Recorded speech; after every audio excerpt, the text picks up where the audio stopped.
Good morning, everyone. I'm Asha Nayaswami, and here we are. We're now in the middle of July 2020.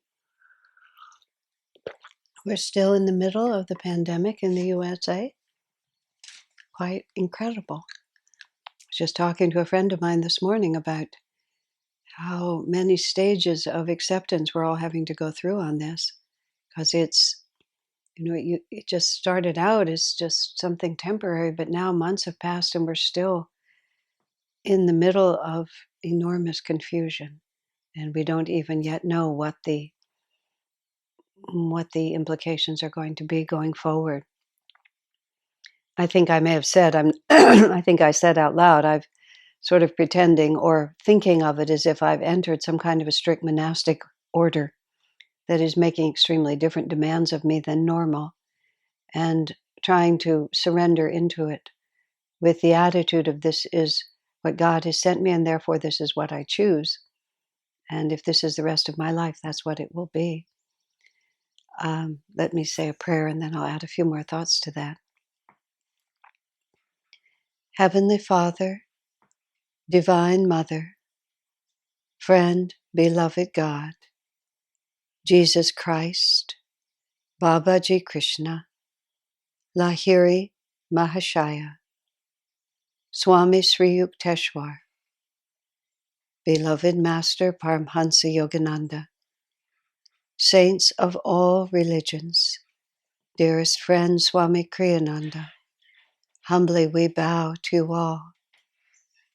Bless us with the ability to open our hearts to your transforming presence.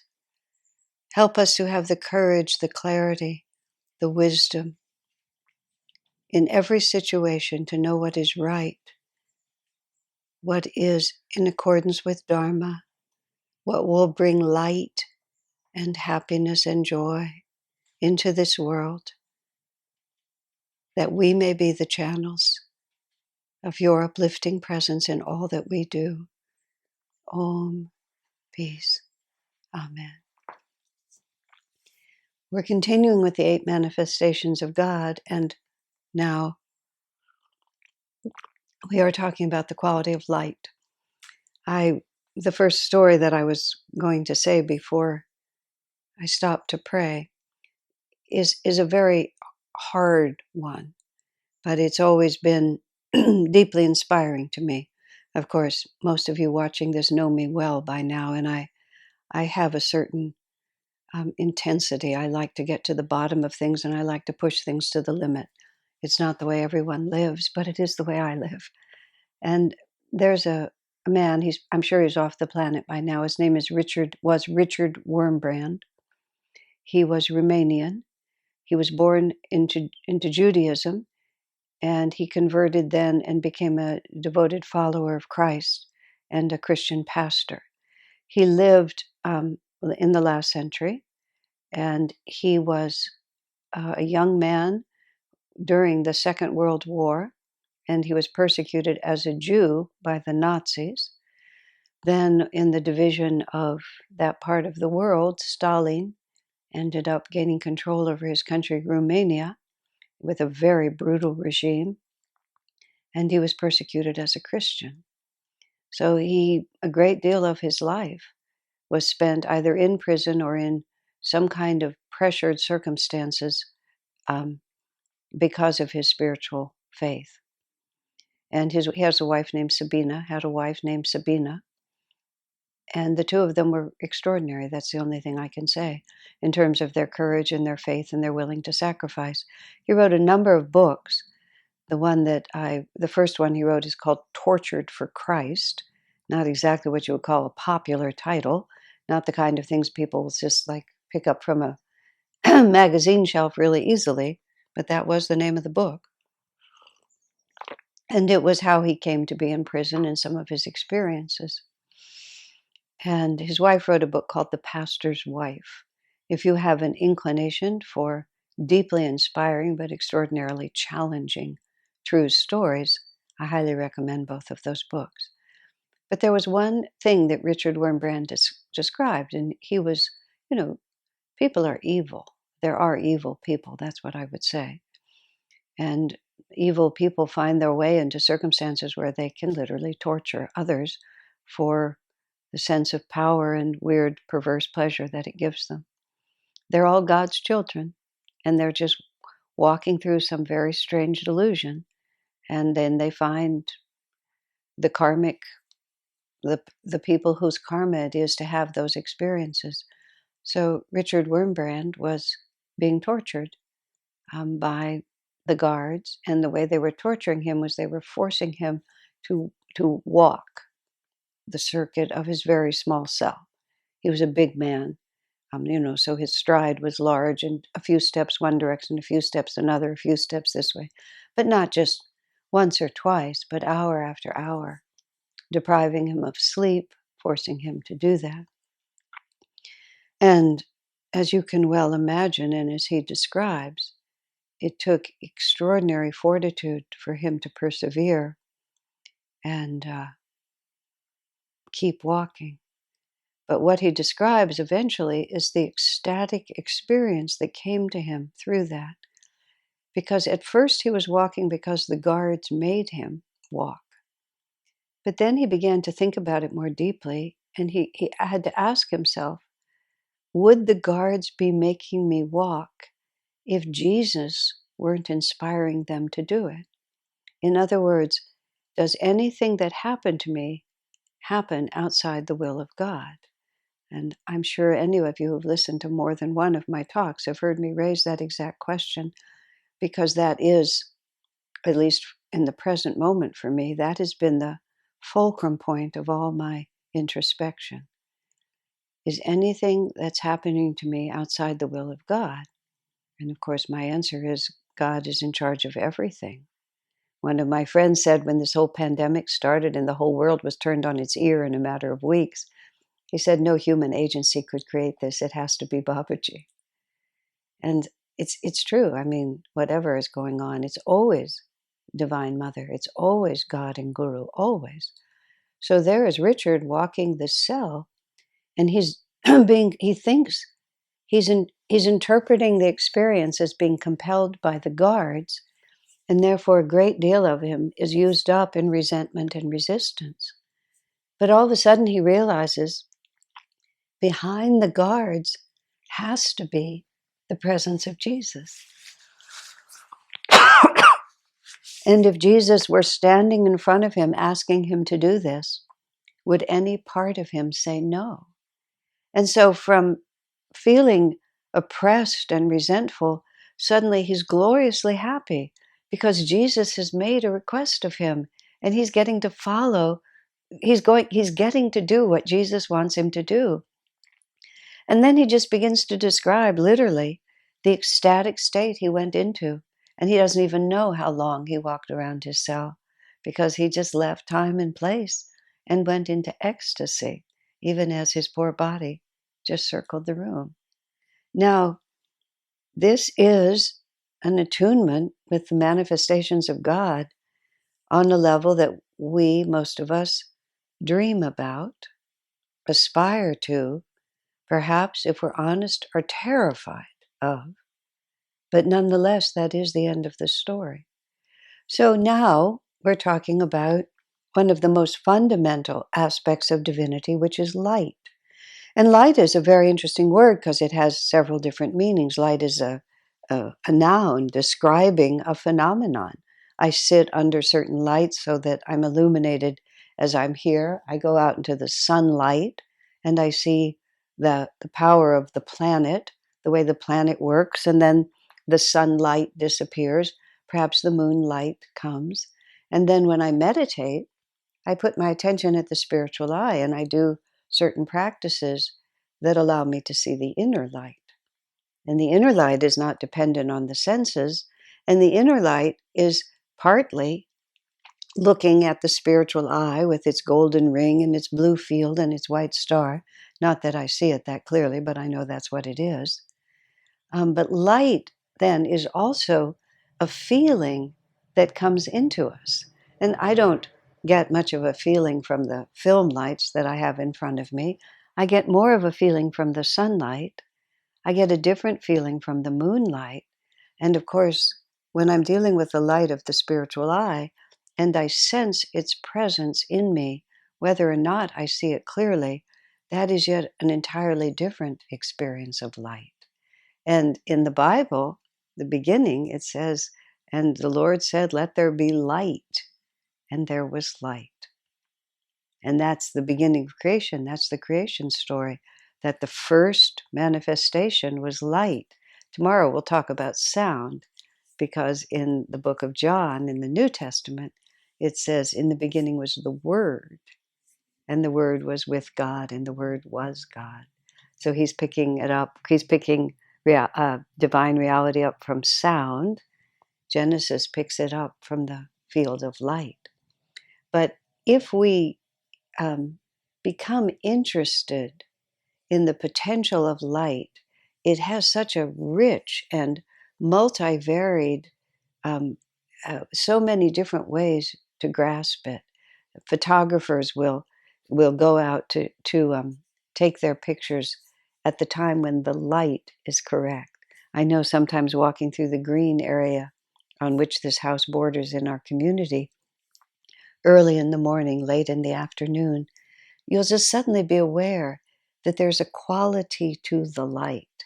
And I'm not a photographer, but I think about photographers and filmmakers and how they work so hard to capture the light, because then everything else that is reflected, that is illuminated by that light, will have some of the quality of that light. Isn't it just interesting just to sort of mull over all of this? I remember standing outside, I mean, more than once, just sort of looking at the way the light affects my hands. And then it becomes, it's this multisensory experience that is, above all, at least for me, it's a feeling. That light itself, we think of it as an external reality, but it's an external reality that illuminates us inwardly, that creates a feeling within us that is exactly the same word. We have I feel light, I feel illuminated within, I feel shining. I feel like like I'm shining from inside. Swami Kriyananda said something that has been so interesting to me as a meditation. He was talking in general about the material world, and he says everything in the material world is a symbol of a higher reality. Because the material world looks very big to us, and because we close our eyes to meditate and have this feeling that we are limiting our reality by closing off our senses, we tend to think of the material world as huge and as the inner world as somehow being smaller.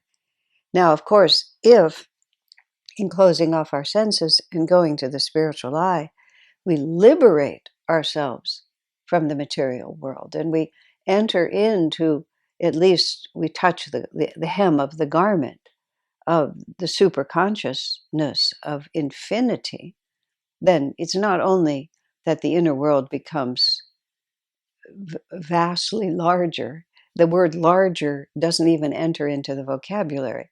We've simply exited from limitation. And now you're in a place where there is no way to measure space, because you're beyond there. Whether you enter that for a long period of time or merely glimpse it from the edges, we understand that it's there. So Swami was talking again about everything being symbolic. He said the sun, which illuminates our whole solar system, we wouldn't be able to live. We would have no life without the sun.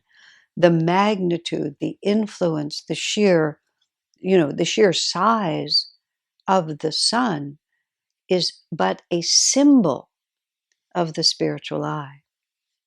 I mean, a symbol, you think of a symbol like, that little sign that you use instead of writing out the word "and." It's just like a symbol is just some tiny thing representing something, something really huge. So to realize that the whole of the material world, the way a master described it, he said the whole of the material world is like the little gondola, the little basket underneath a huge hot air balloon. And hot air balloons, a friend of mine was a balloonist, so I got to see these up close. I mean, it's so big you can hardly comprehend how large it is. And if you ever go up in a balloon, which I did a few times with her, you are in this tiny little basket under this huge reality. And Master said that a whole material world, that means our solar system, our galaxy, all of the billions of galaxies that they are, everything that we know and don't know about the earth and outer space, all of it is this tiny little appendage to the astral world. And the astral world is still a limited dimension, it's not in infinity. So this light that we're dealing with as a manifestation of God has a transforming power that provides us a lifetime of contemplation and meditation. And the more we do gaze into the spiritual eye and practice meditating focused on the spiritual eye, which is the method that Master teaches, and it's easy if you're watching this and don't know, if you connect with any Ananda entity, you can easily be trained online or in person, where the entire, well, I would say the entire focus of our lives, because meditation is the method by which we align our lives to our higher purpose. And so the entire focus of our lives is based on our relationship with light, because our relationship with light is the defining factor in our consciousness. And also it's taking the issue of consciousness and putting it right at its origin point. Let there be light, God said, and there was light. So our existence is the manifestation of light. And so when we seek, and I will say many of the same things about sound when I speak of it tomorrow, when we seek to be in tune with the divine, and when we speak to be instruments of the divine, a very simple question to ask ourselves is the question between light and shadow. Where do I stand? It's it's very interesting because we tend to think of the opposites as light and dark. But once we start talking about light and dark, then we get into this question, is there a separate existence to darkness? If in the beginning of creation it was let there be light and there was light, and if light is indeed the foundation of creation, how can there actually be darkness? So the sages define it perfectly, that darkness is only an appearance because of the absence of light. And it's if you move far enough away from the light source, you may think that the light has ceased to exist, but it has not ceased to exist. You've merely, I would say even better, you have turned your back on it. But more subtle, in Yogananda's, in Master's prayer, Samadhi, his poem, Samadhi, he says, and he's talking about the complete dissolution of this world of duality. And he defines duality this way: vanished the veils of light and shade. And that's just a wonderful way to think about it, because what is shade? It's bright sunlight. Come stand over here in the shade. And when you're standing in the shade, it's because something has blocked the light. The light has not ceased to exist. The light has not diminished in any way at all. We've just gone behind a barrier, the veil, as Master calls it. We've stepped behind a veil, and now we feel like we're standing in the shade. And if we go deep beneath, I mean, if you crawl under the earth, it can be pitch black under the earth, but that doesn't change the light.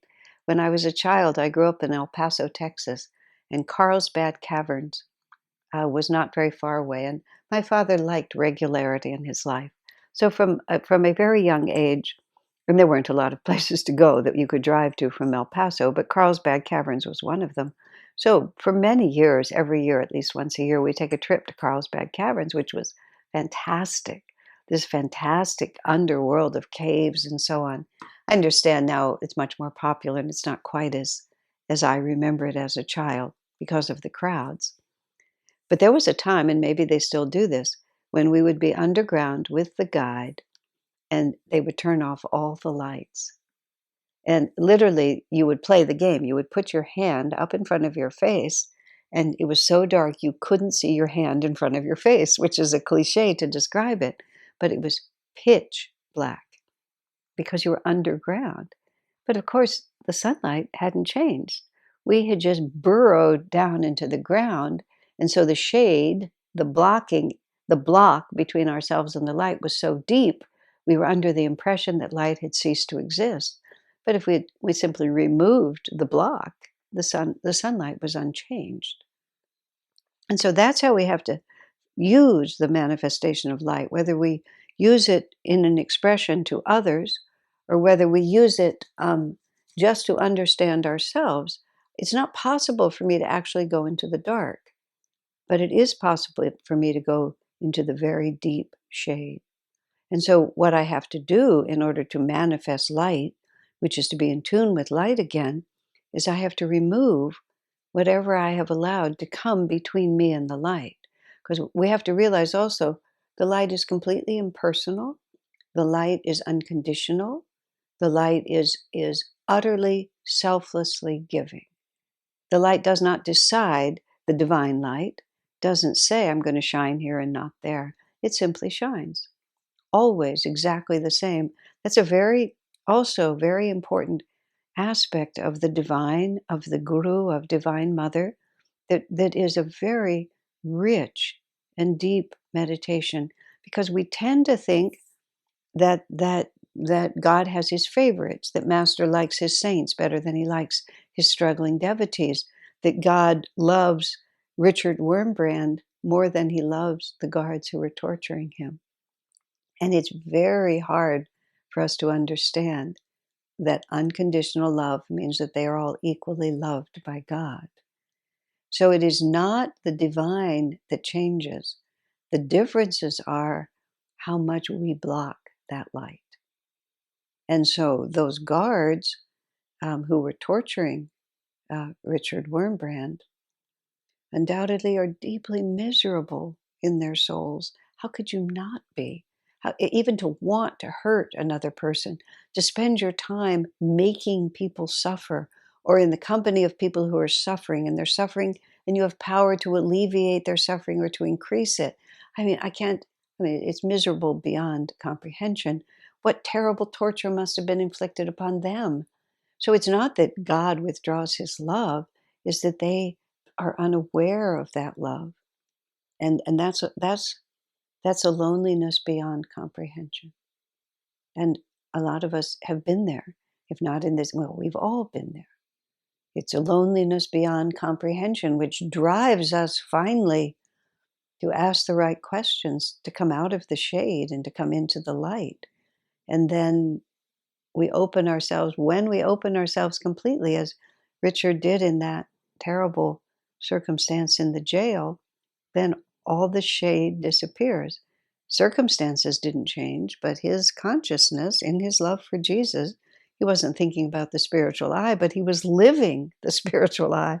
Yoga is a scientific fact that we discover. It's not a theology that we believe. It's a scientific fact that we discover. The heart beats, it pumps the blood. It's not a matter of theology. It's an observable fact. The presence of the light within us, its power to transform us. It's an experience. It's not an idea. It's an experience, and you can call it anything you want. You still experience it. It's universal. So in our efforts, the first thing we have to understand, this is what I was saying, is that light is always there. And if I'm not feeling it, it is not because God has withdrawn it. It's because I have barricaded myself behind hurt feelings, anger, resentment, fear of disappointment, discouragement, lack of vitality, pain. Just make a long list. There's lots of reasons why we don't. And you see, one of the things about light, which is extremely interesting, is that no matter what our circumstances, in the bottom of Carlsbad Cavern, wherever you are, you have the spiritual eye within you. And as long as we live in a human body, we have access to that that level of consciousness. In fact, as sentient beings, for all sentient beings have access. Human beings have a nervous system that can see it. There is never a time when that light is not accessible to us. Now, whether we are able to access it depends on how we have trained ourselves and how intensely we cling to our delusions and how willingly we embrace the infinite. So, use the light. And we use the light, and now I mean, in these last few minutes, but it's obvious. Lightness. We bring lightness to a situation. In our whole Education for Life system, we talk about the development of the children in terms of their lightness or heaviness. Lightness means how lightly they carry the ego. Whether the ego is a huge burden on them and they're constantly having to act only from what they want, they have a heavy consciousness. And those who have a light consciousness carry the ego lightly. It says, I know that I am this individual and I have this separate reality, but I carry it lightly. And I move through this world in a connection to this world with a lightness that enables me to have energy, to have love, calmness, peace, and joy. But light itself is an attitude that we can simply adopt. We walk into a situation and we take it lightly. We're cheerful. We serve. We use the other manifestations of God, but we see our role as to bring lightness. How do we say to each other, lighten up? We say, but lightening up is not just telling jokes, because sometimes that's inappropriate. Lightness is a vibration that we emanate. And you see, vibrations don't have to be connected to words. They don't even have to be connected to actions. They just are what we are. And if we practice being in the light, then when we come into a situation, we bring lightness into it, and our vibration meets the vibration of others. And if it's strong enough, it literally converts them from the inside.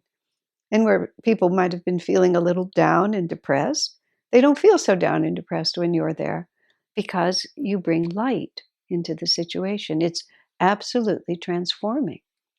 There is no power greater than the power of light.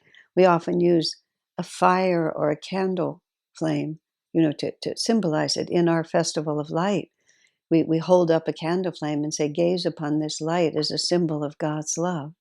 And I often think, because I have stood in our rather spacious temple, holding that single candle, gazing upon that light as a symbol of God's love. And I'm aware, it's a candle flame, it's tiny. But that candle flame could transform that whole building into a pile of ash. That's just physical power. If I touch that flame to the right places in that building and allowed that fire to just express itself, that whole building could be reduced to ash. It looks like it's nothing, but it has that power within it. And so it's a symbol of, if we just touch the hem of the garment of the divine light within us, all that shades us from that light will just be transformed as if it were never there. And then the unchanging light of spirit will become our unchanging reality. God bless you, my friends.